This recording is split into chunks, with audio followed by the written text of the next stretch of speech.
So first things first is I have this Discord link. So please feel free to join the community Discord.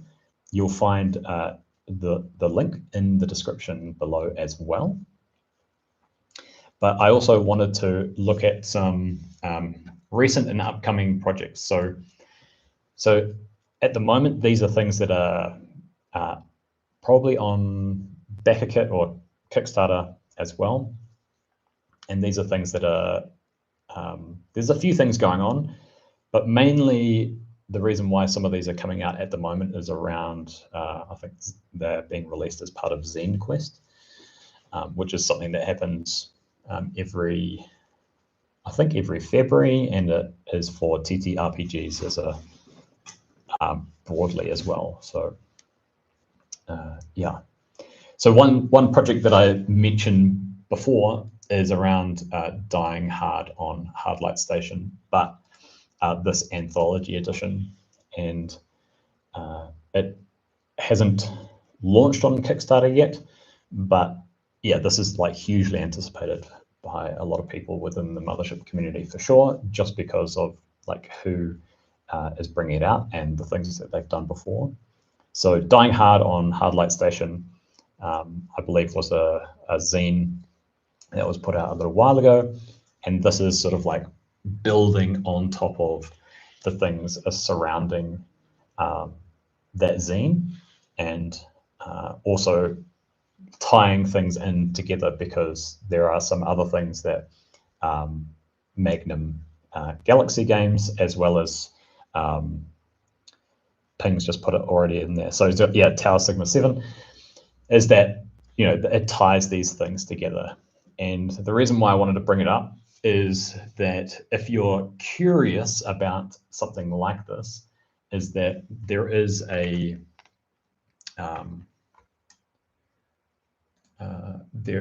preview of it, which is the first 48 pages.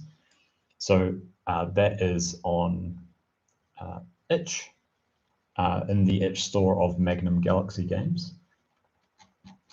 And so that's the preview. Of course, it's free. So if you're curious about what this looks like, that's really cool. And then there's also some comments about the previews as well. So you can see, answer some sort of frequently asked questions, I would say, here. Yeah, it looks really, really cool, and connects a lot of these other parts of this world, for lack of a better way of putting it.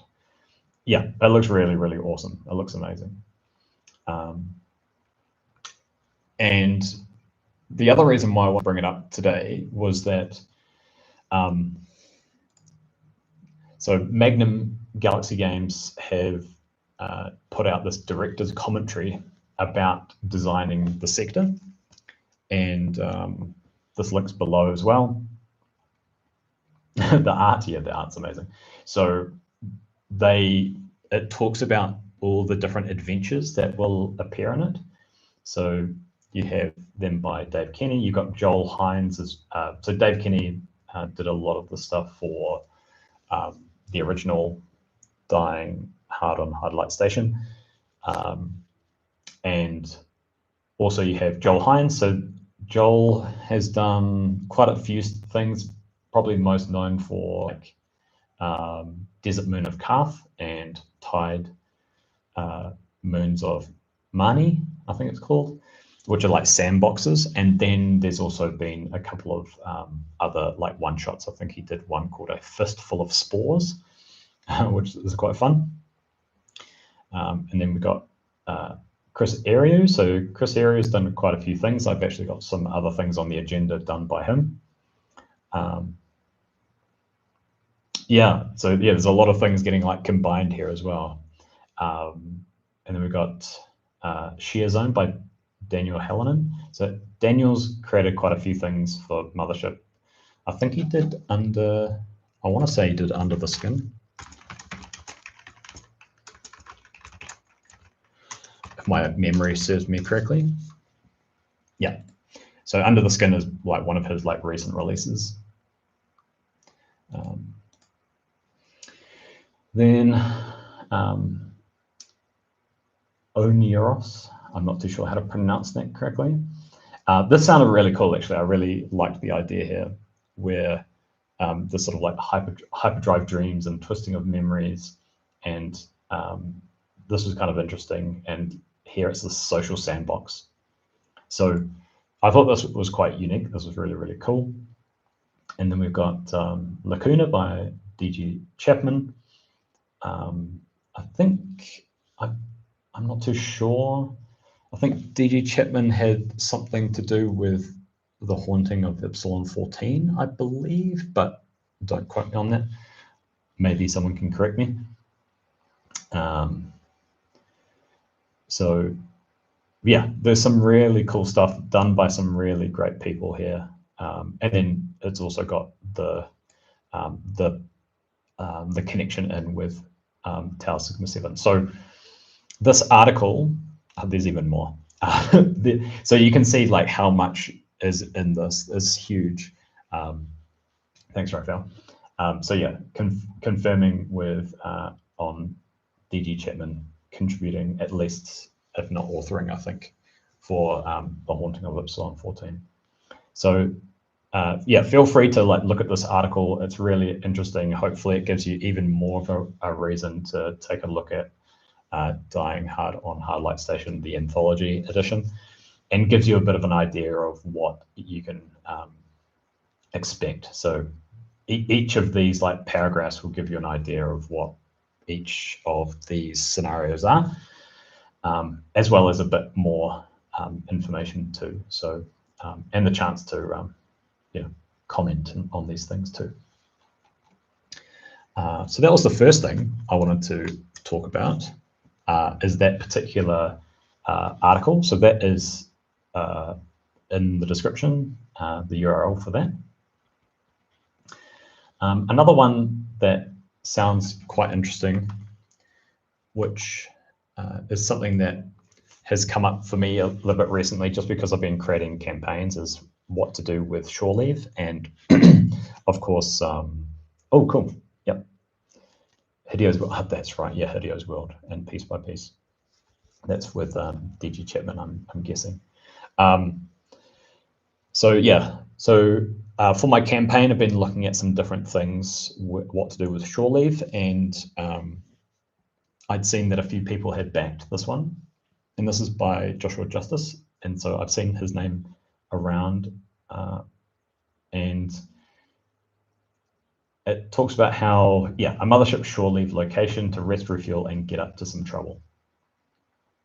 And it is, I think it's a fairly small, yeah, it's like an 8-page setting zine for Mothership, and it's about, some different locations, like some NPCs, talks about cybermods, talks about ships, some slightly used items, which are always quite fun, and yeah, some other ways in terms of figuring out what to do with stress as well,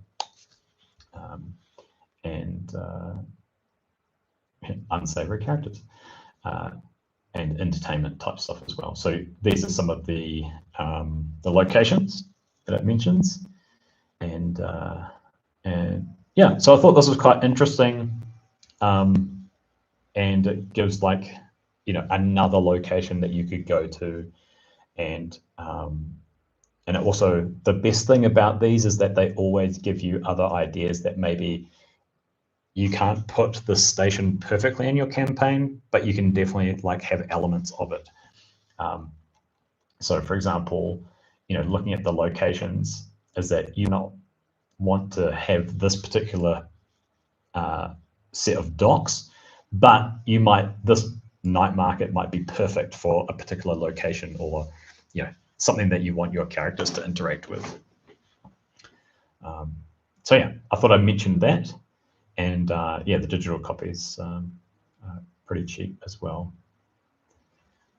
Yeah, and then this is the guy who did Radio Free Hecate as well, which I haven't had a chance to play yet, but I would love to. Plenty of stretch goals, as you can imagine. But yeah, for campaign play, this looks quite fun, I think. And then a quick shout out to a good friend of mine and someone who I've interviewed on this channel before, which is WacoMatrixo, and this Cain Sun scenario. And yeah, it looks like it's going pretty well. And for this particular one, it only has a few days left. So I would encourage you to take a look. And it's this quite unique situation where the players are playing as these parasites, as you can see in this image here, and they are sort of like fighting for control over a scientist. So yeah, this is looks like a lot of fun, and I love what WacoMatrixo does with like playing with game mechanics, like always trying to like figure out like, okay, here's like something that hasn't been done before. So a good example for his work is like Decagon, for example, where plays a lot with like the time mechanic there, and it's also a great introductory one-shot. That's Decagon. But yeah, and he does great animations as well, and has his own YouTube channel, which you should check out too. So I think, yeah, so you got, yeah, WacoMatrixo. What else is on my list here? Oh yeah, and then we've got Twisting Unseen. So this is I think, yeah, it's done by 5 Million Worlds Press, and I've seen like Chris Eriu's name attached here, and this is almost done as well. And yeah, so this is kind of an interesting one because it talks about basically dungeon creation. So it talks about how it's a 36-page adventure module where crew members build the superstructure using long-defunct gate tech. And a Sleeper Crew adventure inspired by Blame, Half-Life, and Pandorum. So this sounds really interesting to me, especially because of this like Sleeper Crew idea, because I think I heard him explaining that this idea of jumping through hyperspace and having like the problems with time dilation. So and what that could end up being. So you could end up being, you know, hundreds of years into the future. And what does that mean for the universe that you've come from, the people who've, you know, moved forward in time, and what you might come across as well. And so, yeah. And then there's some other like inclusions here. So bio drones and cryo clones, which I've seen a playthrough of, and that's quite fun. And yeah, there's a few other things related there with his work. And one of probably my favorite thing of Chris's so far, because I haven't seen everything, is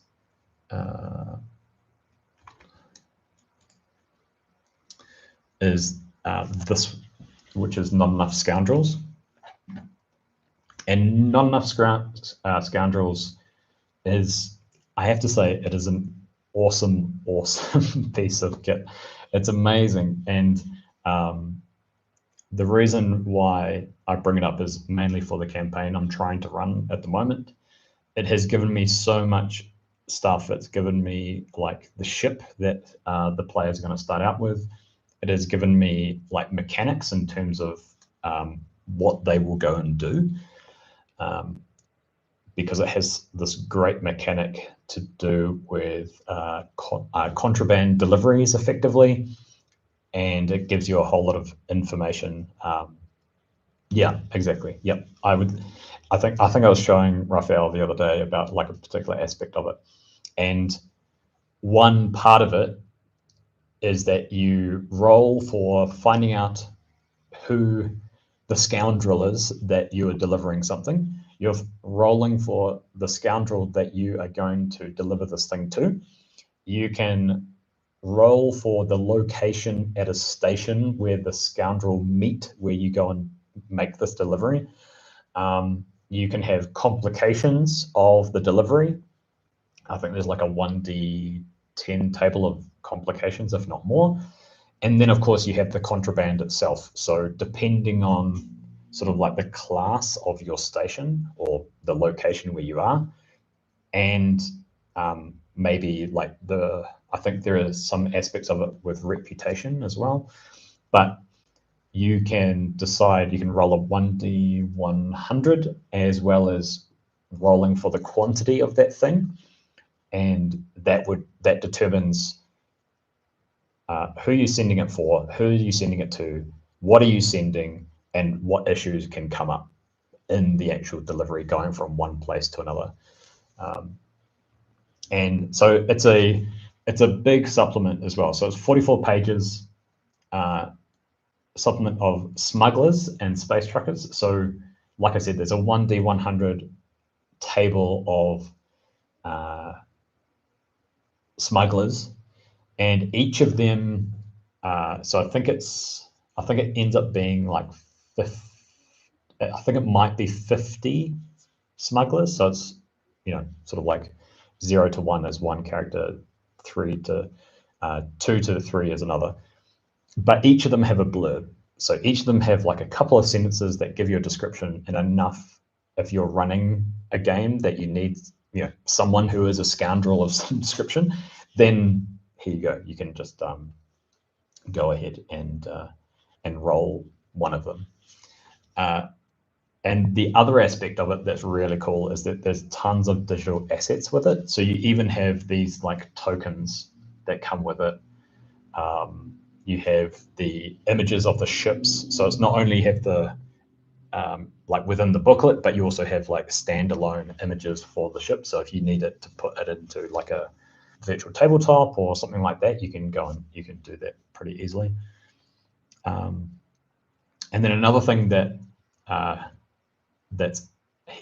Chris does for a lot of his stuff is just like the plain text version. So if you ever need to like copy particular like certain information, then you can do that really, really easily.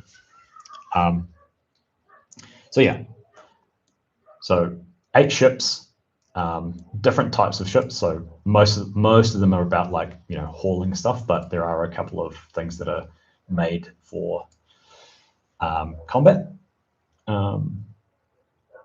Then we got there are some factions, and there's even like a system. I think there are some system maps as well as details about like how far systems are from each other. So if you need to travel in between them and your ship can only, jump so far, then you have to sort of figure out where you might want to go. It even has like a space crawl procedure, which is cool. Has all these different ports. So I forgot about this, having all these different types of ports. I talked about these two a little bit. And then you've got this digital asset folder. So NPC images and VTT tokens, the ship decks, the reputation tracks. So there is an element that Raphael was talking about a little bit, which is, it seems very soloable. And the reason for that is that you are tracking reputation and reputation change after you do each job. And your reputation is different depending on which faction you did that job for. So it might go up for one, but also, you'll be looked down upon for someone else. So that's really cool. And then it also has some connections as well with other modules, whether it's just like mentioning a particular like NPC or things like that. So this is really cool, I thought. Yeah, like really, really impressive. And as you can see, like advertising for Twisted Unseen, which I showed just before. And then the last thing that I wanted to show, which is this one here, which is heat signature. So the reason I wanted to show this is that this is one example. There are a few others, I believe, which expands on like the weapons that you can find in Mothership. And the way that heat signature treats the weapons that are in the player's survival guide is that, okay, well, these are like the baseline. This is where you can find these quite easily. And then what this does is that it introduces some others, often in, g'day Gabrielle, how are you? Is that a lot of these weapons are ones that are from perhaps like the same category. So there's other shotguns, there's other rifles, there's other handguns, things like that. And yeah, so I wanted to show this because this is something that I thought with a couple of my players, they're quite keen on combat. And so it has some really, really cool designs and specs and talks about like these guns. So it has some handguns. Well, first of all, let's start with the things. So it has like an inventory system, which is quite nice. Nice. So this inventory system is quite simple. If I remember correctly, it's kind of like a back and what you can carry in your two hands.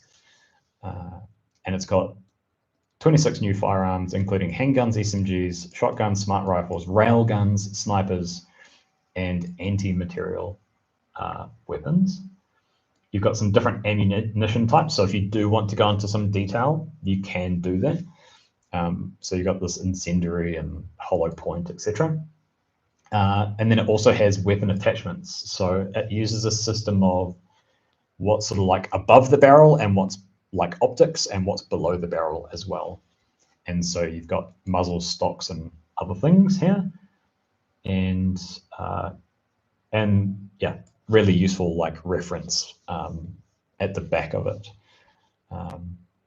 So this is by Void Inc.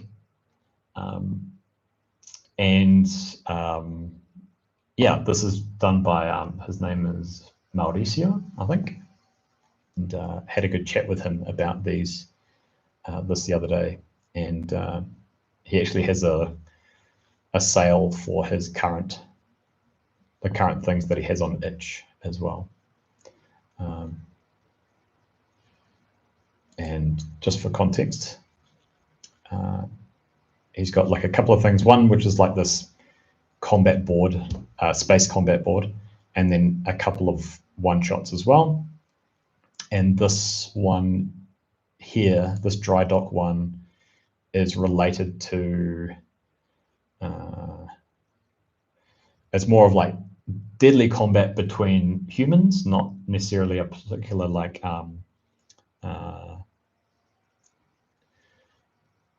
not particularly like against a particular horror.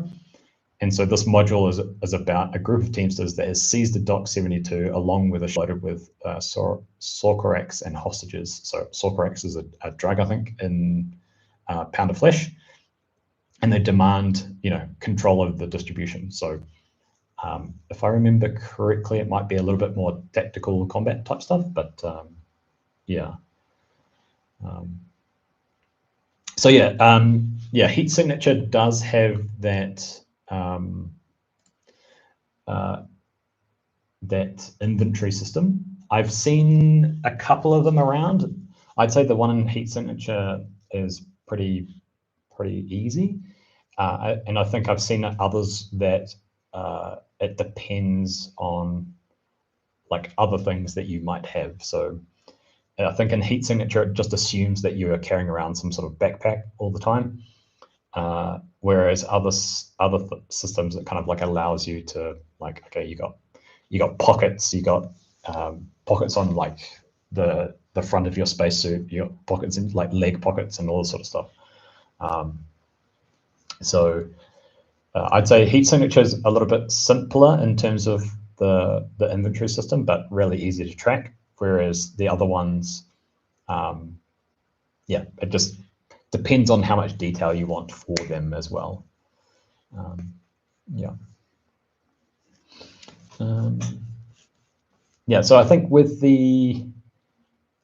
I think there are a few other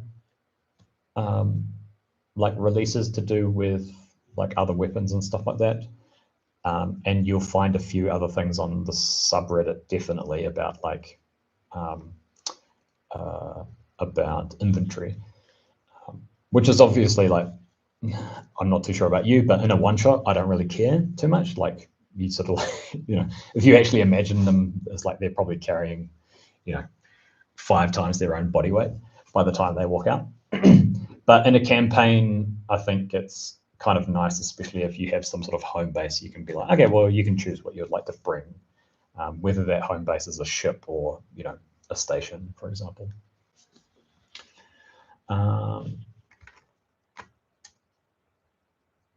Yeah, that's what I wanted to cover in terms of like things that are kind of going on at the moment.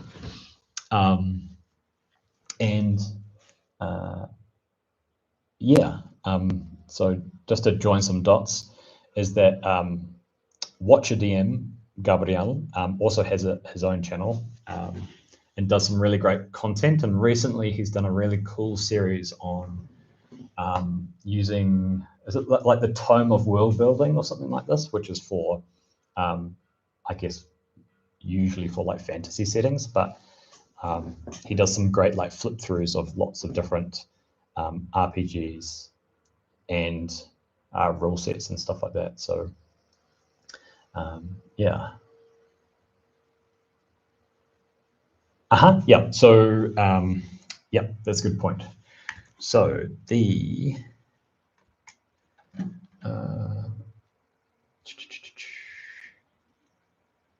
I was looking at this today, ping. So let's go here. So so ping's referring to a massive bundle that's on itch at the moment, and it's still going, I think, for the next couple of weeks, I think. No, I'm just one of them that's in here. Where was it? I think these are in it. Yeah. So yeah, there's this no bundle, and it has tons of stuff in it. I think it has, yeah, over 1,400. Yeah, over 1,400 items. There are some Mothership items in here. So one thing that Chris Eriu has got this. He's got this. I'm not too sure what this other collection. Here you go. It's a collection in itch where you can look up Mothership stuff in here. It's pretty good. It keeps it up to date. Yeah. So, yes. Same with myself and Raphael. Like it took ages. One thing I did see that I missed though was there was one that I wasn't familiar with, or just like the description got through the you know, my very specific terms, which is just like Control F on the browser and then look Mothership. And then eventually like looking through all of them. But there was something I missed that I saw earlier today, which I'll have to figure out which it was. But there's some really cool stuff. So this is a good example here, actually. This, in that bundle, there's a whole lot of NPCs, the Sorry to Bother You pamphlet. Yeah, so the stuff from Joel Hines that I mentioned before, that's one of them, Tide World of Money, which is this Wet Revolution sandbox adventure for Mothership, which is really cool. The is in there, which is this video production of documenting in the world, and it has this really kind of cool concept for Mothership. How would you put it? It's kind of like a different perspective on the Mothership. like universe and rules for it.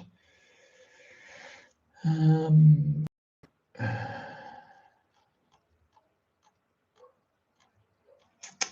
going to have to figure out what that was. But I did realize that I had missed it the first time I went through, just because the description did not mention Mothership and didn't have like a lot of information. So this is the other one from Joel as well here, this Desert Moon Earth, which is also in that bundle. Yeah, I think I missed it, even going through this like small version.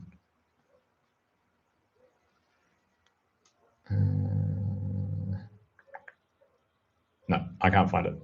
I'll find it a little bit later, which is this other one that I hadn't seen before. That's true. Another reason to join the Discord. I will find it. Now I'm sounding like Liam Neeson, but I will find it, and I will put the URL in there. But this is so this is all of the Mothership modules, and a select few are in that that bundle. So I'm only doing this as a way of searching through the Mothership stuff on itch and therefore finding it through the bundle. So not all of this is in the bundle. That's true. Right at the bottom, the all abilities considered unnatural, which is another Joel Hines stuff. Absolutely worth it. It is overwhelming, the amount of stuff that is in there, to be quite. However, yeah, abilities considered unnatural sounds like a lot of fun to run. And it describes it as a temple mine crawl for Mothership. And yeah, so I think that one would be quite fun to run for. I think you could probably run it for like, I don't know, probably like 5 or 6 sessions, maybe longer. That's just my assumption. I have never heard anyone play it, but it would be quite a lot of fun. Yeah. That's what I had for my agenda in terms of things that are being released, going to be released, or have been released, and I've been like using a little bit. So just as a reminder, yeah, this Dying Hard on Hardlight Station Anthology Edition coming out on Kickstarter. And there is a preview that you can find via the itch of that, which is like 48 pages, I believe. And there's a great article, Gabriel, you might be interested in this. There's a great article. Oh, I think you play tested some of these. So there's a great article talking about like the different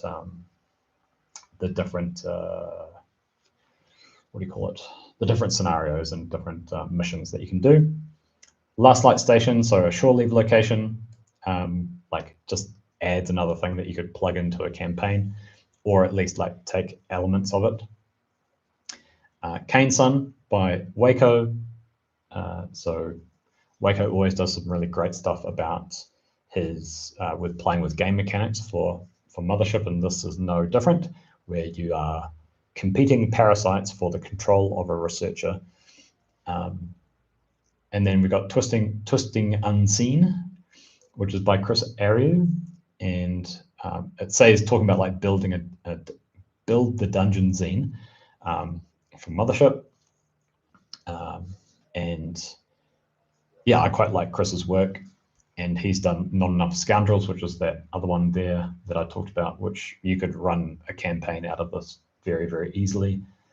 And then the Heat Signature by Void Inc., and he's got some discounts, I guess, on his stuff at the moment. And yeah, I've been really impressed with Heat Signatures, just as extra Gandra stuff that's going to be there. So yeah. Yeah, cool. So one thing that I wanted to do is also to incorporate in these streams, so I'd be curious about what people think, is about like putting like a GM or warden tip. I should really replace this with warden. So the one thing that I asked on the Discord is that, like only a couple of hours ago, so to be honest, I don't blame you if you didn't look, is that there is like some things that people might want in these like tips. So the one that I chose first is this failing forward thing. So feel free to like chime in with your own ideas here as well. And so within like the player survival guide, as well as the Warden's operation manual, it doesn't actually talk about failing forward at all. But I think it has been, and Gabriel will be able to comment on this, I'm sure, is that it has become like a feature of OSR TTRPGs in particular. And it's this idea of that there is a negative consequence for you attempting something, and trying not to make it some like complete failure and just like a straight no to that. I think the thing that can make it difficult is the thing that you always have to improvise this particular situation, and it is very context specific. So what is happening to that player at this given time is that if you just say it doesn't happen, then that's very easy. But if you want to do failing forward, which creates this negative consequence, then you're always having to improvise it, and it can be quite tricky. So yeah, as a reminder, so stat checks are made when you want to do something, and the price for failure is high. So remember that you're only rolling when you actually really need to. Yeah, fair enough, Sam, fair enough. Yeah, so the price of failure is high. So I think there's also an element of going, okay, well, let's bring down the amount of, like, the threshold for making someone roll has to be quite high, where, okay, like, if they fail this particular roll, it's going to be bad for them. Whereas, for other games, you might be rolling for a lot more. And then saves are reactions. So they are like something is happening to you. So stat checks, you're trying to do something. Saves, something's happening to you. And when I was thinking about this, I kind of fell into two categories. One, which was in combat, and second, which is kind of outside of combat. So in combat, there was this really great subreddit post a little while ago where this user, Prof Hutch, added a D100 table of combat failures. And I thought this was really good, just as like some inspiration and thinking about some of the different things that you can actually play around with. Like, okay, what things can constitute as this negative consequence? So, so you have things like, trouble with recoil, of course, like weapon jamming. Weapon becomes like less useful, uses extra shots, where, you tried to do single shot, but it bursted for some reason and inaccurately. You can damage targets that weren't your intended target. You can hit an ally, hit an enemy, but do half damage. Hit the local environment. Let me zoom in a little bit more. Obviously, like slipping, stumbling, distracting, so causing them to have disadvantage, perhaps. Sort of like small injury even here. You get flanked potentially.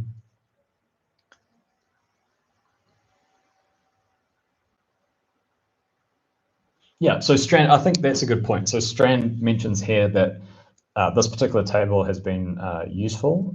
However, there has been things where, his players have gone, oh, actually, I know what happens to me or to my character at this point. I know that because of where they are and what they're trying to do, a negative consequence for them is this. And I think that's great. If your players can come up with some sort of situation, then that's great, because it just shows that they're kind of like immersed, and they're creating that story too. And of course, like, as long as it's sort of within your boundaries that you're kind of happy with, obviously they're not like doing something completely ridiculous, like the gun explodes and then the whole thing, the whole location explodes like as a result. So, but if they are kind of on the same wavelength as you in terms of what you would likely improvise in that situation, then that's awesome. That's fantastic. Especially with those like resolutions and stuff like that. What else? Yeah, things like ricochets as well.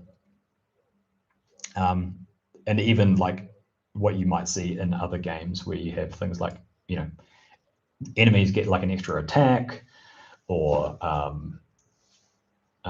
and it even has something like, choose one, roll 2 of the above, things like this as well, which is always quite fun for a table. So I thought this is kind of a good thing for like when you've got combat going on. You can look at these and get some inspiration. And if you really wanted to, you could just roll against the table and then see if it actually, you thought it worked out with them. It worked out for that character in that scenario. So this table is kind of good. Right. Okay. Yeah. And that's what it's made for, right? So, so all of these tables and modules in general is all about like turning it into something that works for you and works in your workflow and works in how you play and how you feel comfortable. So, yeah, you always end up like turning it into something that, I don't think it's very often that you end up just using something absolutely verbatim anyway.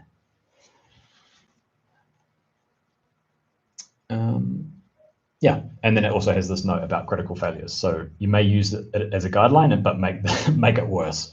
The nice thing. So keep this in mind, is that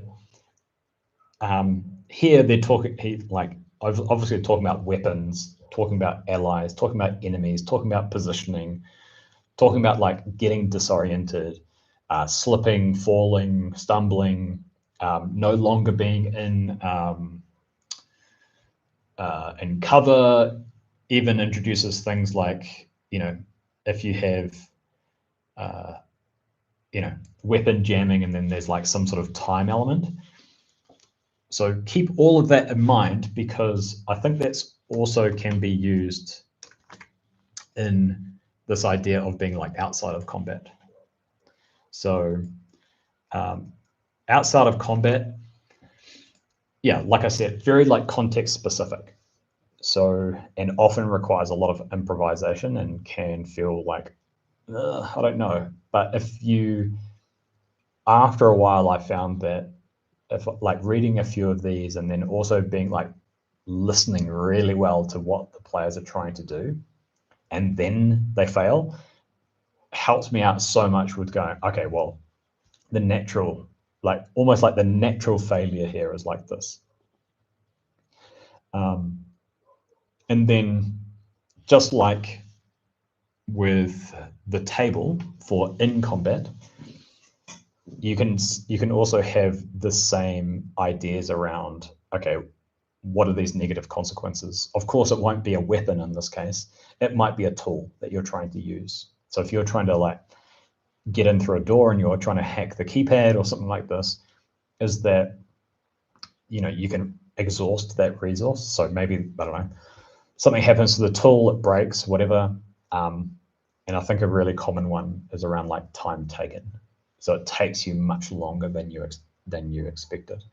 And it was, and that, especially if you have a timer on your, if you've got a session where it's like, okay, you have 3 hours to get in and out, and then they have to spend time on doing this, then that can make it tricky. It also makes it tricky for the party, because the party, what do they do in that situation? And also, it also makes them choose a decision. It's like, okay, well, if this takes me 20 minutes, I'd rather go and do this other thing instead.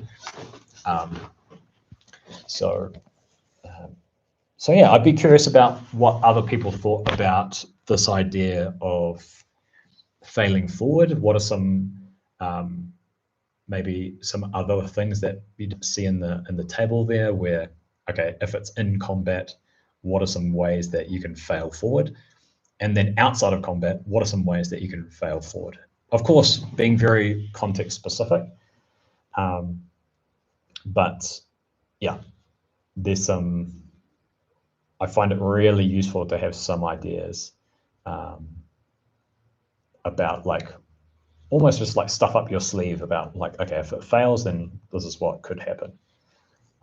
But yeah, just being immersed in the game yourself makes a huge difference too.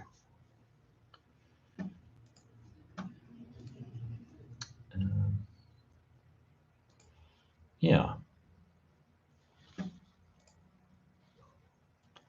So yeah, I'd be interested in any feedback on that little section there in that little chat, because it could be something that might be useful to people. And also if there's some other topics that you might be interested in as well, where at least to have, a little bit more conversation about it, not trying to be, the arbiter of these things, but I think it's just an interesting conversation. I think for me, it was just a good reminder as well, just to remind myself, oh yeah, that's right. I could do this or I could do that, and think about the different elements that someone could have, whether it's their weapon, whether it's their ammunition, whether it's the allies, whether it's the enemies, whether it's the environment, and breaking down like what makes sense here and what makes sense for that particular, if it's in combat, what makes sense for that weapon. So if you have a shotgun, then the failure could be like knocking, because it's so powerful, is that it knocks or like breaks part of the environment or something like this. However, if it's a trank gun, for example, then you would maybe choose something else, where they accidentally hit someone else or something like that.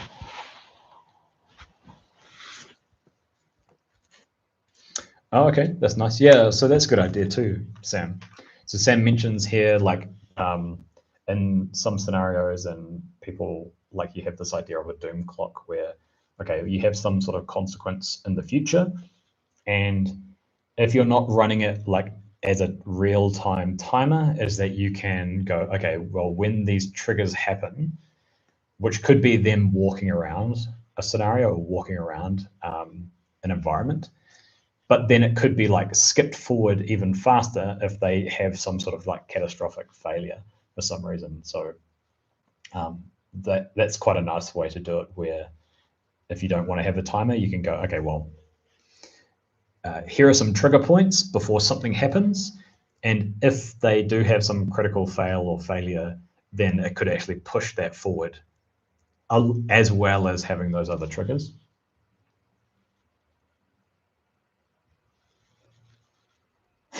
Yeah, yeah, fair enough, Strand. You try to avoid being a warden at points. Yeah, I think it is mentally draining. Like, you do have to concentrate. I think, especially at first, just finding your own way of how you react to things as well. But also, like, you can help, almost like help your players help you in a way. And there are, yeah, like in the way that they explain things or the way that they interact with the world. So things like, instead of them asking like very broad world building questions, you might ask them to go, okay, well, how would your character know that information? yeah. And then asking them how do they know that information or how they could find out, then it's like, oh, okay, that's like an objective for my character. They need to go to this place, or they need to, you know, walk around this place more effectively. They need to explore a little bit more, rather than just asking very like broad story-based questions. Game mechanics, of course, like asking about game mechanics is, of course, got to ask about them. Yeah, no, that's fair. Yeah, in terms of like believing that you can do it, I think that's important as well, especially if you're not familiar with your players as well. And I think if you do things well, like if you know, talking about like safety tools, so then people feel a little bit more comfortable with, you know, what are you going to be playing? What can they expect? And how will you react if things like go really poorly because they, you know, they are, I don't know, they're afraid or they have fears of particular horrors. I think that's an important stage. The second thing, I always find that I almost have this feeling that I'm like, okay, well, I'm prepared now, and that feeling comes from like rereading, especially if it's like a pamphlet, just rereading stuff. I find just writing out notes or drawing the map can be really useful as well. I think actually in Gabriel's like most recent video about, he had something about like his note taking for solo RPGs, and he talked about how like physically drawing the map sort of like helps cement like, okay, well, this is connected to that, and this is where you can get to from here. And even though you're drawing it by hand and you're not going to be playing it, it just allows you to get the perspective of, okay, if someone walks in here, what are they seeing? But also, you know, where do they go from here as well? So I find that really useful. And then I think the other thing that you can do is in a way almost like playing it yourself. And you might not need to play every single room, for example, but you might play like a certain scenario. You know that there's a trigger point when players do this, then this happens, and you might just want to figure out like a very like a stripped down version of like what would happen. So when that trigger happens and the players are in this room or in this room in another room, what would happen? So sort of just like going through the next few turns about, oh, okay, so then the enemy would, if this party's split, the enemy would go for these guys because they're closer or whatever, and then try and attack and go that way. I think that is really useful just to give yourself that confidence. But of course, like the biggest thing is that just running it. And even if you're just running it for yourself, running it for one person, or you're running it for like a small group, that will always be useful.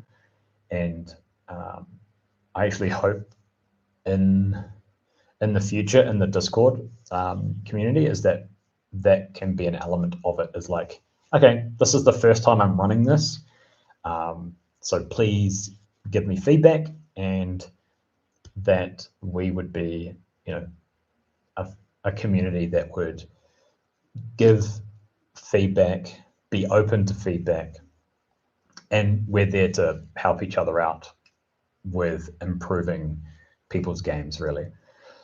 And so, you know, it might be like the ugly first run, and you might like pause and go, hold on, I need to write a message for that. Like I need to write a note because I think if I run this again, that would work better. Yeah, and I think most people here have run stuff before.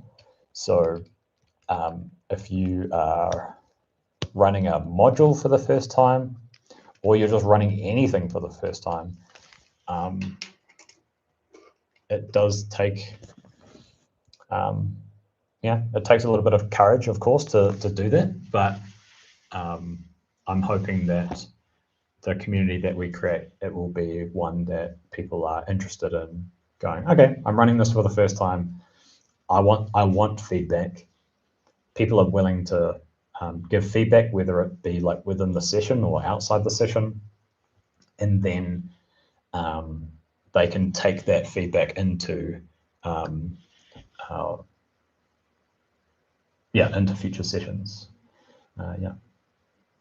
G'day, Peter. How are you? Just talking, I think, in light of the stream last week, is that I've stood up a Discord, and you can find the link in the description below as well.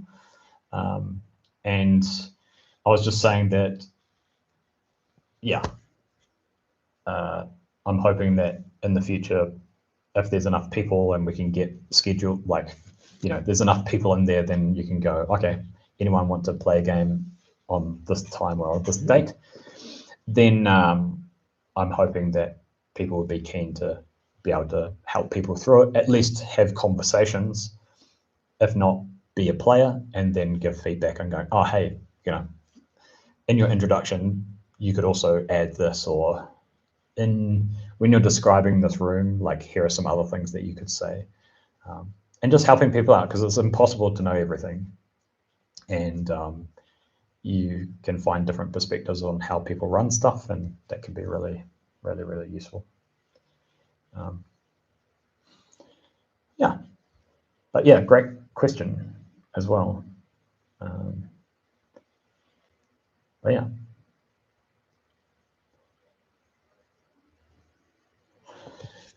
Yeah, and this ties back to what I was talking about right at the very beginning, is that people, I hope, can feel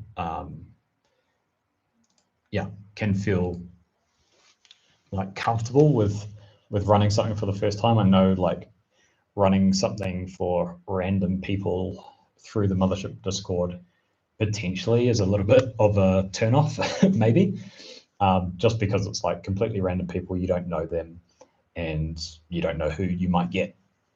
And by starting this community, it's like it's one way that you can get like a little bit of a filter going, where of course, like, I've only had good experiences. I think I've had a couple of okay experiences, so not necessarily bad, but just ones that I'm like, okay, I played a game, it was okay. And yeah, so that's what I would say to that. I've only had like really decent experiences, and like I said earlier, just like asking people for opinions on things has been really, really great, and I'm yet to find any sort of situations where it's like, oh, okay, that's a bit strong, or that's really unhelpful, or worse than that. So yeah, I feel like I should have had missions, so or more things, but there was another question that I think this was you, Strand, so you can correct me if I'm wrong, was handling player death. So I'm hoping you mean player character death, first of all. But yeah, this is an interesting one. Like, I'd be curious to know a little bit more about what this was pertaining to. Are you talking about what do you do with the character, and then what do you do with the character, and then what do you do in terms of the player? So I'd be curious about like what your question was relating to a little bit more. Blaze of glory. Yeah, exactly. Yeah. Just down in a blaze of glory.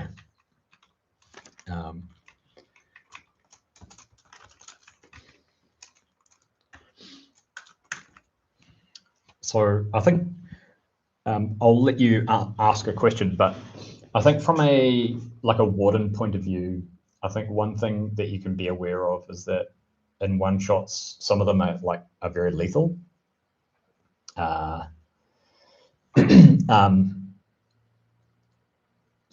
yeah, one shots can be very lethal. So it's always good to have a few backups. So whether that's like, okay, there are other NPCs in the scenario, or I could put a fictional NPC here just so then if someone does quickly die, or you could go with, okay, people bring 2 characters, although I'm not always a huge fan of that just for one shots, because it's like, okay, well, I have another guy just sitting on the ship. Like, why is this person not helping? So, and especially if it's a group of 4, it makes sense for a pilot to stay with the ship, but it doesn't make sense for like 4 people to sit with the ship, especially when it's like the horror is going down. It's like, well, more firepower would be kind of useful right now. So yeah, so do I still have to roll a death save if I have a heart attack at the table? So when you say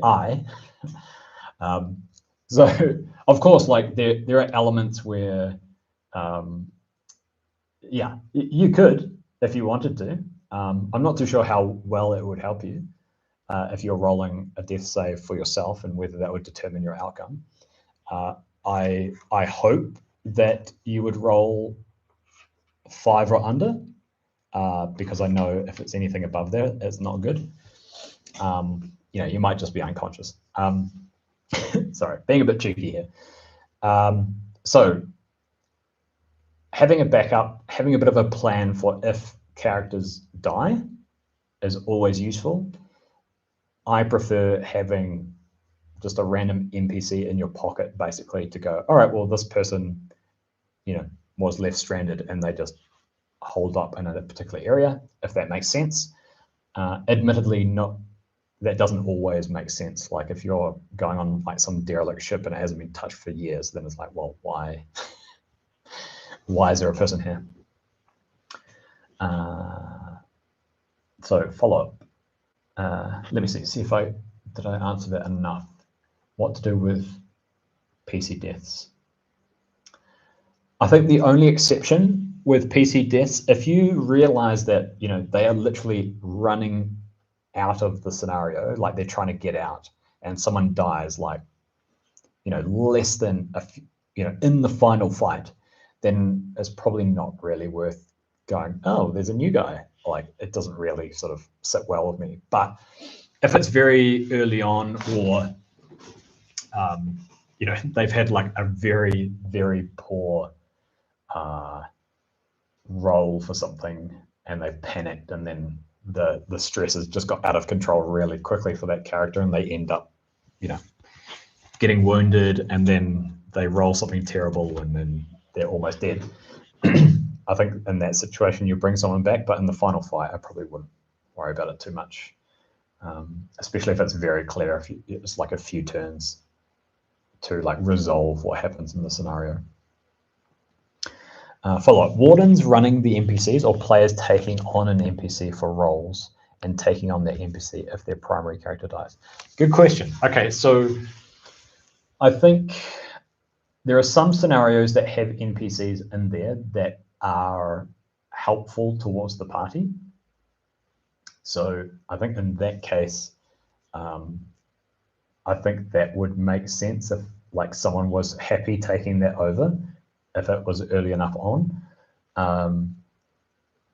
I think in terms of scenarios where like characters turn bad and player characters lose agency, like I'm not always a huge fan of that. But yeah, I would say like taking over, like if the warden was running a particular NPC and someone else dies, is that then just taking over? Like I think I've done that a couple of times. Even I've done it as a warden and a player as well. But of course, like, it depends on the scenario. If there's enough NPCs, of course. Yeah, so that's another example where if there's a written in NPC or that's part of the scenario, then yeah, they can take over. And of course, you have to be aware of like what their stats might be. So in many modules, they might have like their combat and instinct stats or saves, but they don't really have anything else. So you might have to create, some like NPC turned PC sheets. So that's one way that you can prepare with those extra NPCs is go, all right, well, if they are still an NPC, I'll play them as combat and initiative. But as soon as I also have a sheet. So like Moon-based Blues is a good example where there's a few people like holed up in a place, and it's worth going, okay, well, here's a few people and here are their sheets. And then you just give one. And you might even give them the choice as well in that particular scenario. I've only had it happen in Epsilon 14, but I usually hand them 3 NPC. Yeah, pick one. Yep, that's a good option, especially if they want to keep playing the same class for whatever reason. Then that's a good option. But of course, like, that's really up to you how much you prepare, that sort of thing. And Epsilon 14 is a good example because there's just so many NPCs in it. I think you've got like 9 or 10 in the NPC in the list. So that's a good example where there's tons of NPCs around. Usually, I mean, unless the warden's been like super aggressive, usually there's an NPC floating around. At least, I think last time I ran it, I think 4 or 5 NPCs survived. So yeah, you can just like pick and choose from that. Was it 4 or 5? No, I think it was less, maybe 2 or 3. But yeah, that's a good example of a scenario where it's like, okay, tons of NPCs, here you go. Although I would say for Epsilon 14, you might have to be a bit creative with classes if you wanted to give them like a good variation of like, okay, well, this guy, most of them are like obviously Teamster.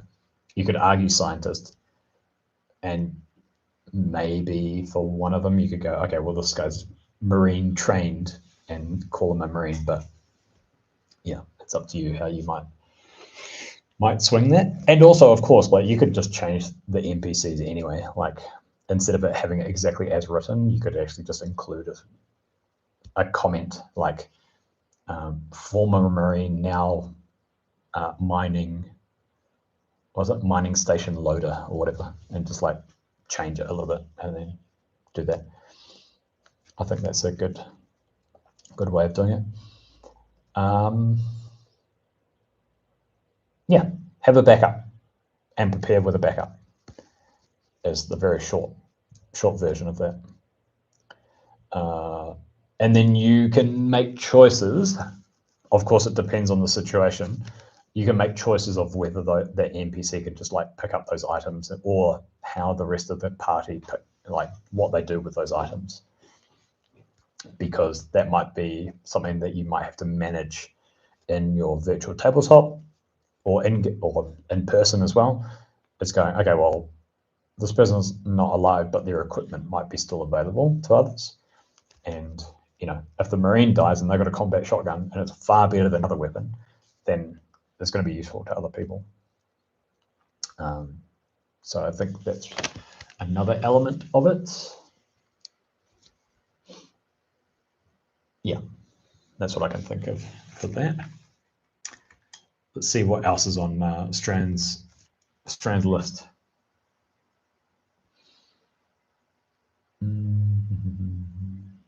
Okay, we sort of talked about like the strategy for.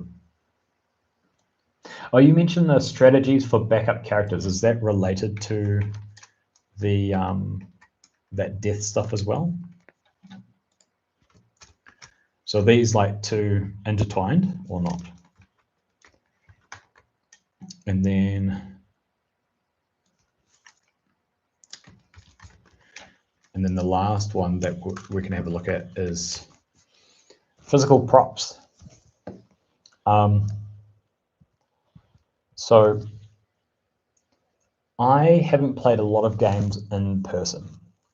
I think I've played, cool, all right. So I haven't played a lot of games in person. I've played a few, and I didn't have physical props, like physical objects in that case. I think the extent that I had was like handouts for like maps, I think was the extent that I had. And also like I had a screen that I could show people things as well. But what sort of things are you thinking about with props?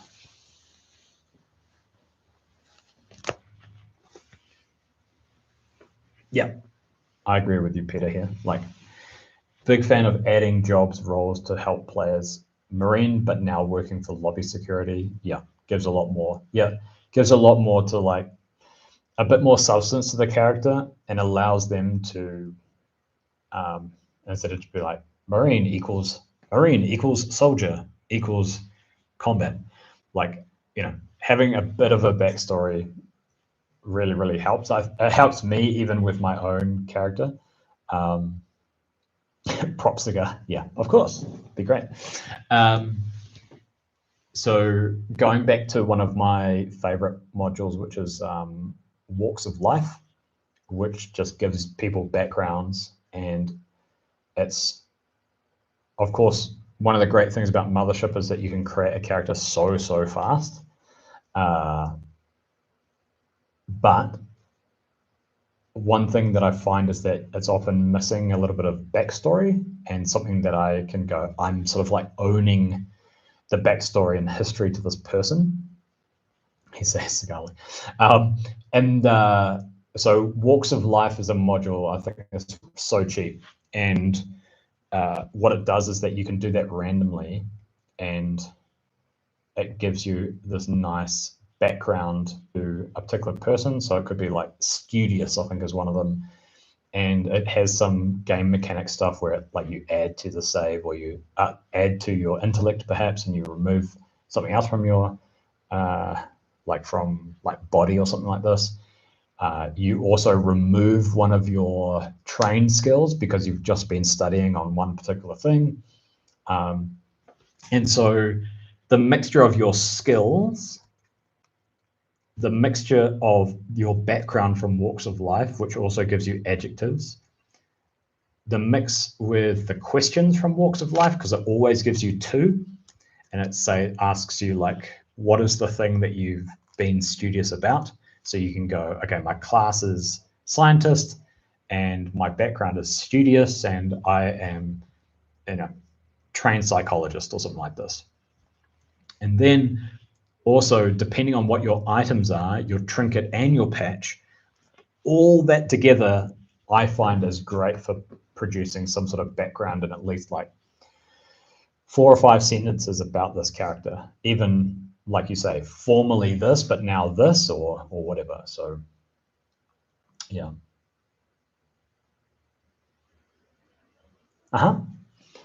Yeah, I think, yeah. Okay, so going to Strand with experience of handing out maps.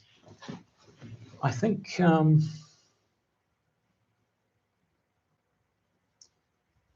yeah, that's kind of an interesting one.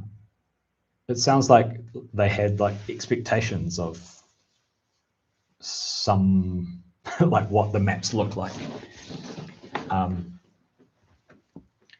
think personally, as a player, it helps me be immersed, because just like with the point that Peter made about like, okay, if I've got like a bit of a background, it allows me to just riff off this idea. Like I can just easily improvise from that.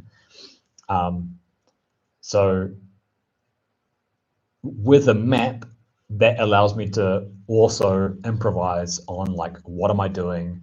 Where am I standing? what am I looking at, and things like that. So for me, I find maps really helps with the immersion far better than theatre of the mind. And then, yeah, I'm curious about why they were disappointed, whereas like they imagined it differently, because like, were they expecting like far more detail about like what is in each room, and like a representation of like, okay, well, this, when you walk into this room, there's this locker in the corner, and like they want to see the little locker in there? Or I'm really curious about why they said that. And maybe it might have been their past experience of what they've come from as well. Their imagination seemed grander than what I gave them. Sure. I took rather detailed ones that I found online. I might make simple ones. Yeah, I think that's the other thing too, is that that's a good point where, you know, they kind of imagined it differently. And there's kind of two ways to that. One is that the rooms are just a representation of a space, and your description fills that room, and their description fills that room as well.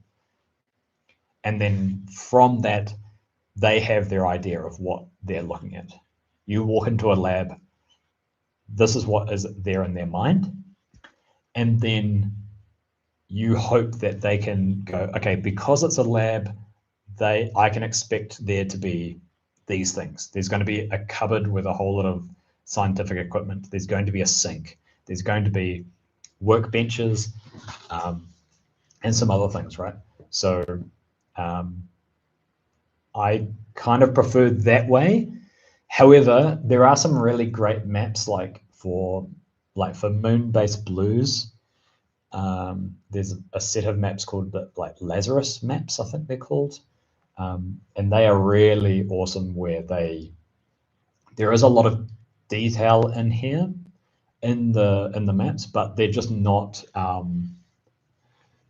It's also not like prescriptive. Like, yeah, some things inside the rooms are obviously a desk, and it's obviously a desk with a computer, but you know, there's nothing stopping you just going, okay, well, there's also this cupboard, or they do have some other things in those rooms where you could just like sort of say it's a cupboard or a table or whatever, and kind of make it up anyway.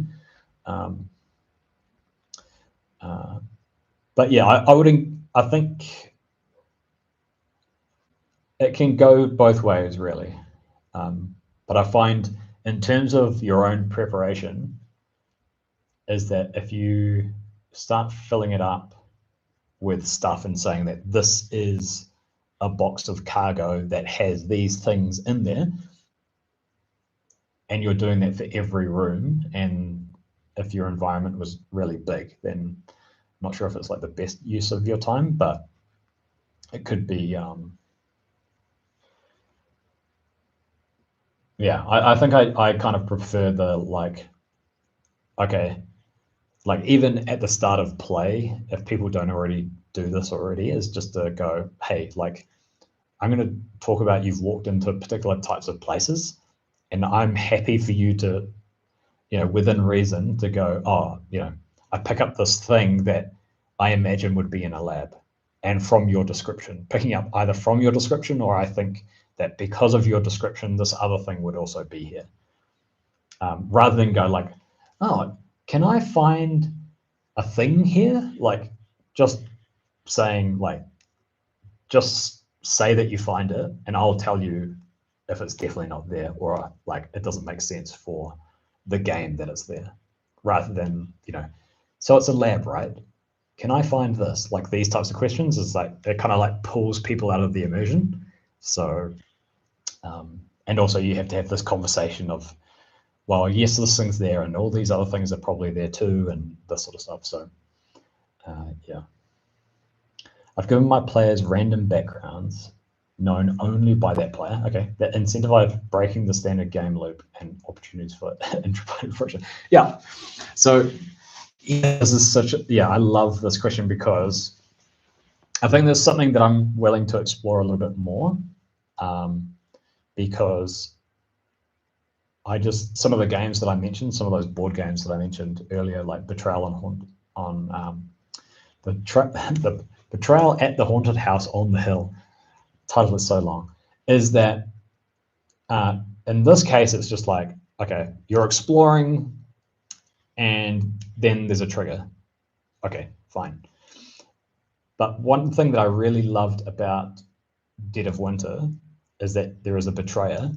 And if you're playing as the betrayer, every single moment you're kind of like planning, basically you're planning how to screw over everyone else, essentially. But it's when you have this slightly different perspective on the decisions that need to be made by the party, is that it makes it really interesting and makes it like a little bit, there is more tension, because it's like, in Dead of Winter, to be honest, if you're the betrayer, and because there is a limited round count, is that basically you just wait, you do some things that might not be like optimal for the party, and then, but really you're just slowly setting it up for like the last turn and be like, oh yeah, and I don't do this thing that you're expecting me to do, like, and just screw everyone over. So, but it would be nice, I think, if you're able to bring some sort of situation where every decision, or a lot of decisions that the crew is making, that you are having to really think about what would my character do. So I think I've mentioned it on a stream before, but when I was playing The Haunting of Epsilon 14, well, one of the games that I played of it, I was a secret agent. There is like an agent class module, I think, and I got given like a couple of extra objectives, and but also in this class is that because you're playing this class, you can actually pick up sort of like class objectives. So it's like, you know, be away from the crew by yourself for like 10 minutes. And it's, you basically like, you know, stop talking and you just like, you know, walk off basically. And yeah, it's quite a cool little module as well. And basically, you know, Haunting for Epsilon 14 is like, the original thing, if you're playing it as written, is like deliver and pick up like mining stuff or whatever, and then the mystery gets said to you, and it's like, oh, one of our engineers is not, you know, it's gone missing, etc. Whereas the objectives like can bring in those other elements of the module where, okay, this is something that people don't really interact with that much, and go, okay, well, this is your objective, and you end up having to split the party. It's like, well, I need to go over here, so don't know about you guys, but I need to do this thing. And it leads to like awkward situations, because as a result, you know, you're less trusted, and people, yeah, you're less trusted, and then like people are always worried about what will happen at the end, and then that betrayal type stuff, people are wondering, like, but yeah. So I'm curious, Sam, have you played around with like giving people secret objectives, and do you do that where you just give like one person a secret objective, or do you give everyone a secret objective, or do you make, and also do you tell the party that people have secret objectives, or do you keep the fact that people have secret objectives secret as well? Because I think in each of those situations you have like slightly different dynamics where, okay, if the players know that someone has a secret objective, then it's like, okay, well, I'm watching people to see what they do. I'm analyzing from the start. Although probably halfway through people kind of like forget.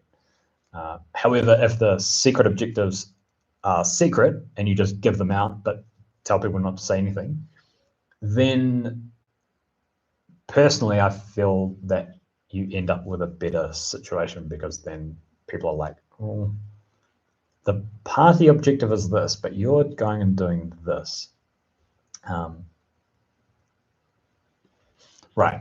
If I do secret objectives, I give the appearance of every player having one, but depending on the player number, some will not actually have one. Like you'll just say, yeah, you'll pass them a note, but the note will just like,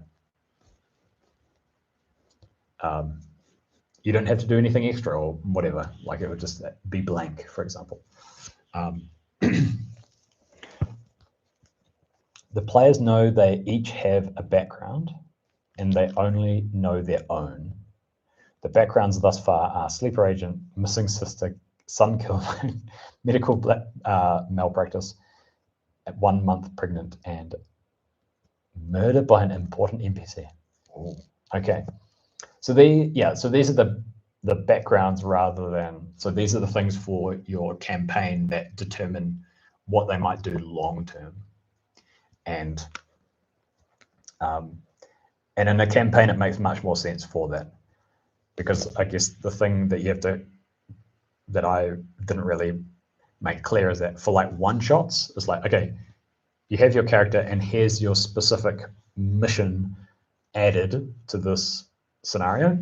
Whereas in a campaign, you, by the sounds of it, for the backgrounds, is that you're determining, okay, because of who you are, and this is, and how you play is what you end up doing. For one Decagon game I ran, I had one player be on the run from a secret organization and another player being the nice, being the hired killer going after them.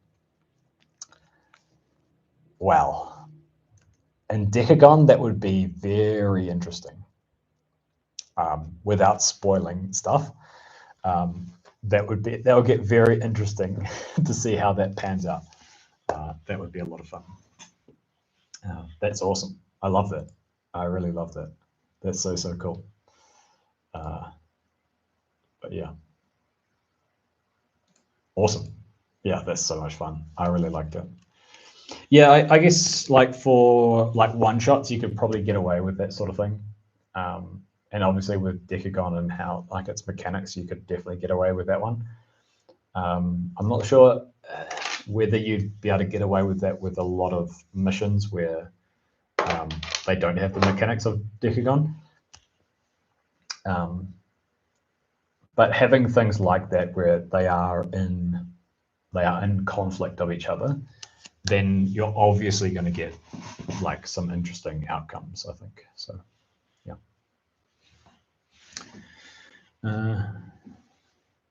Yeah, we didn't really answer, I didn't really answer this physical props one that much, because I was just referring to like handouts.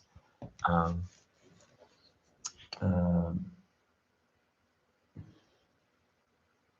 trying to think of if I've heard of people use props. I think people have used props like just as making it more immersive for people, like they have a physical object that would be from the game per se. Like there are some missions and scenarios that have quite like a well-known object that then, you know, you could actually, you know, purchase that particular object to actually exist on the table that you're playing in, which would be quite fun. But other props,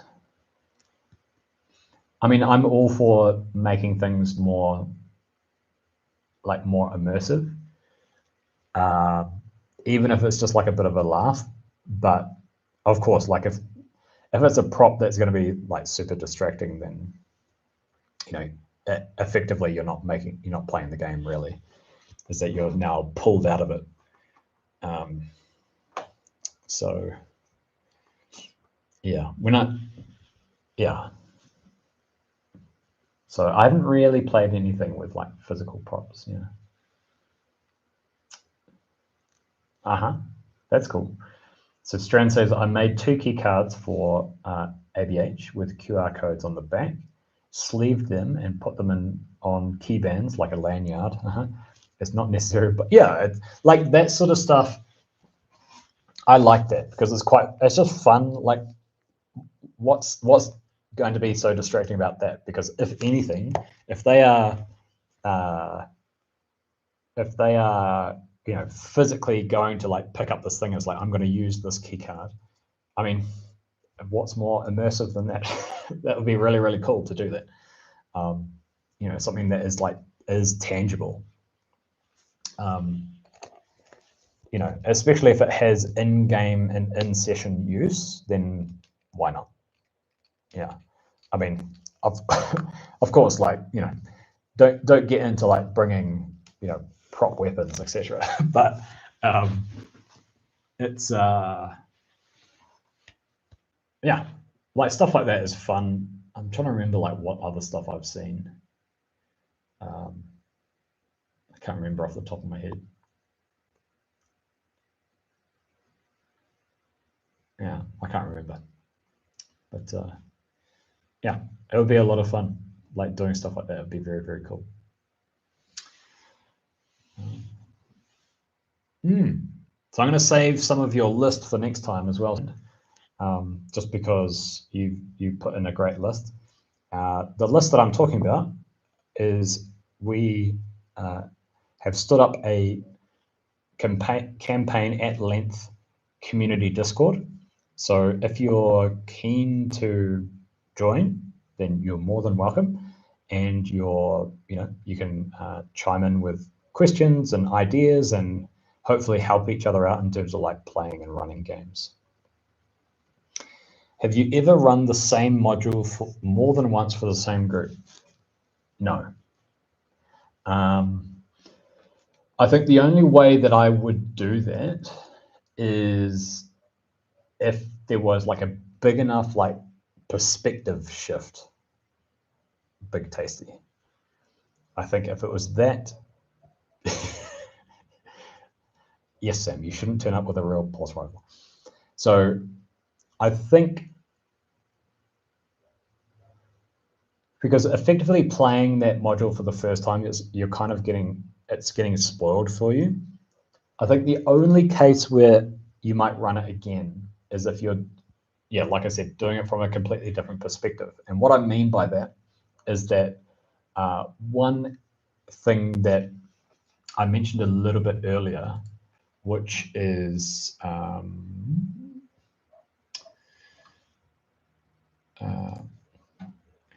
which was Archiver. I'm just not going to find it probably now that I'm looking for it. So yeah, here we go. So Archiver, for example, it's set with like Mothership mechanics, but you are playing as like documentary filmmakers.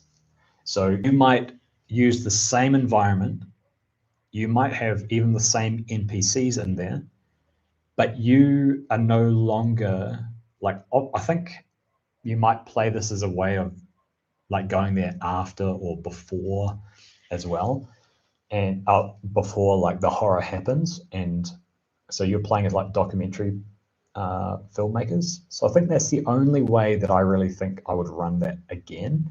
It would just have to be like much later or the aftermath or something like that, where it's not from like the same perspective. I know that for like larger modules like Gradient Descent, for example, is that people have played as one type of crew, and then next time they played a type of crew, but you are going into the same environment with different objectives, but you might be interacting with some of the same rooms, perhaps. Yeah, so that's probably the only way that I'd find it. You'd have to find like a very different angle about like, probably it could be with the same group, but it would have to be like with a different crew. And if it is with a different crew, it would probably have to be with a different, like I said, just a different perspective, like whether it's before or after or something like that. And actually, another thing related to that is that there are, what was it? There's another module, I think it links into some of like the dying hard on hard light station, where it gives you like alternative reasons for why you're turning up to this place. And that might be interesting enough, but yeah, that might be a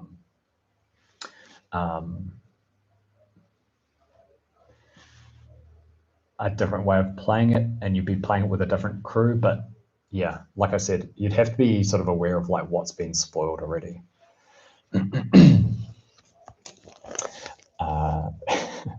I'm thinking of getting a Polaroid camera and doing some props that way for, That'll be kind of cool. Like, I mean, because Delta Green's more, of course in Mothership you can do this as well, but in Delta Green, you're doing like investigative stuff. And if you're able to go into a, say you walk into a room and they open a drawer and it's like, this is the photo that you find. Like, that's awesome. That's so cool. Yeah.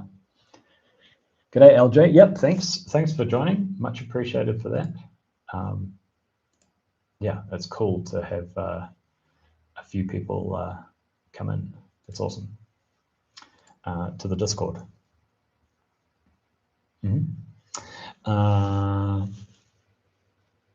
Okay, tuned in late and missed that. Yep, no, that's cool. Like, I think I just mentioned it very briefly. My players solve at all costs and have occasionally not survived to get the whole story. Oh, okay, interesting. What a way. Yeah, that's a really great idea. That's a really cool idea. We're just like, you guys died really quick.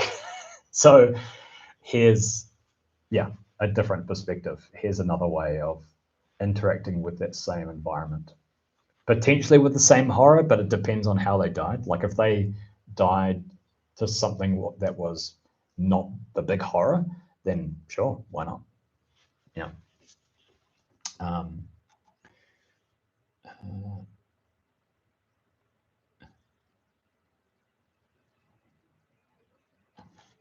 But yeah, to give you a bit of a taste, Big Tasty, this is the different the classes in Archiver.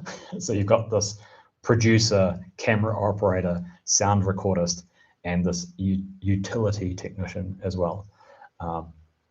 So yeah, of course at the moment I'm not giving you a lot to go on here, but yeah, there are, I believe it's this one. This one is like, okay, the whole reason for this module is to take other modules and have this other perspective. Then you have some modules or like larger zines in particular, they'll go, okay, well, here are some ways that you can start and do this scenario. And then others, you might just have to be very creative, where it's like, okay, for our group, this is what happened here. And here's a reason why another crew could turn up. Maybe they're doing salvage, 10 years or whatever. And it's like they actually find it'd be awesome to go back with the same players and them coming across these player characters. And you can actually just use, if you're playing online, for example, is that you can take the photos of the profile photo of the person. Is like, you find this person and they have the name and stuff. So that would be a lot of fun, actually. That'd be really, really cool.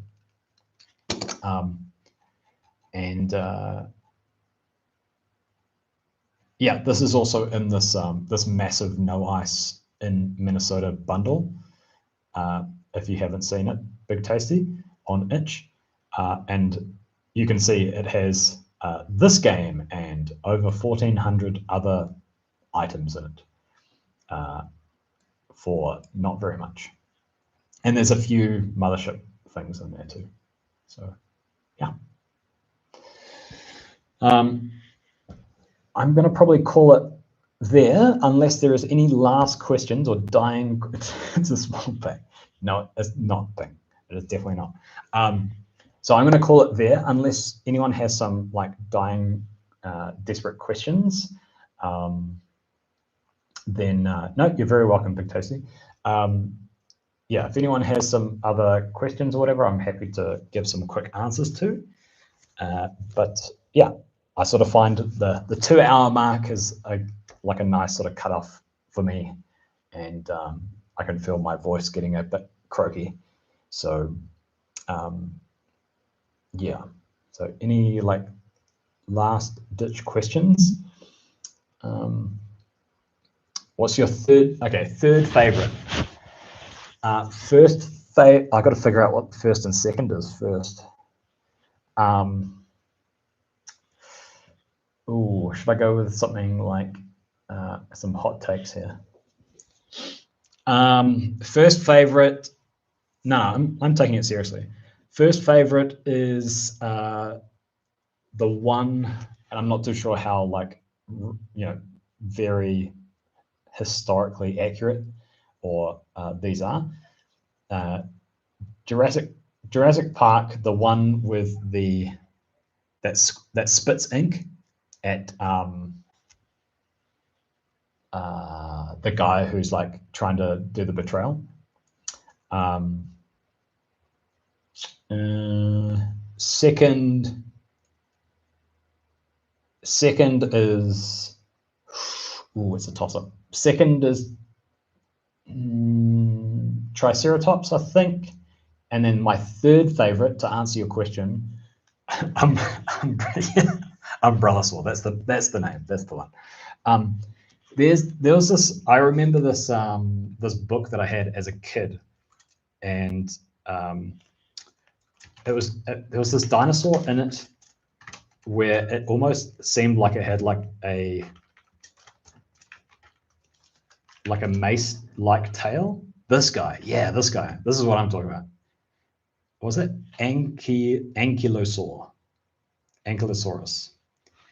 This guy looks totally badass. Yeah. This guy is my third favorite. So yeah, there you go.